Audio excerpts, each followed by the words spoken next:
أعوذ بالله من الشيطان الرجيم.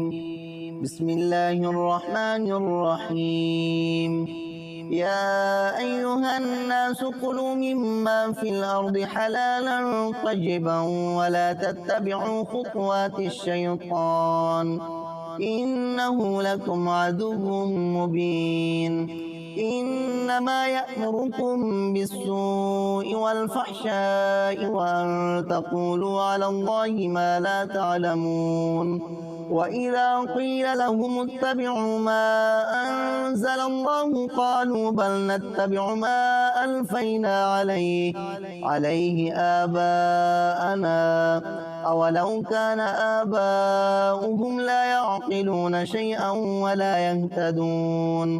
ومثل الذين كفروا كمثل الذي ينعق بما لا يسمع إلا دعاء ونداء صم بكم عمي فهم لا يعقلون. يا أيها الذين آمنوا كلوا من طيبات ما رزقناكم واشكروا لله إن كنتم إياه تعبدون.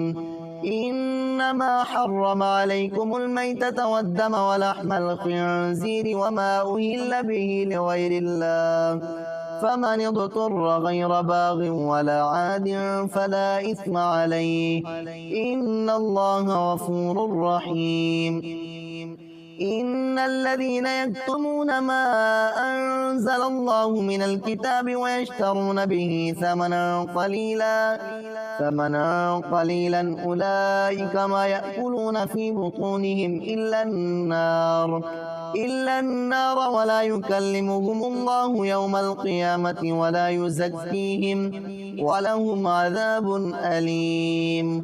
أولئك الذين اشتروا الضلالة بالهدى والعذاب بالمغفرة فما أصبرهم على النار ذلك بأن الله نزل الكتاب بالحق وإن الذين اختلفوا في الكتاب لفي شقاق بعيد.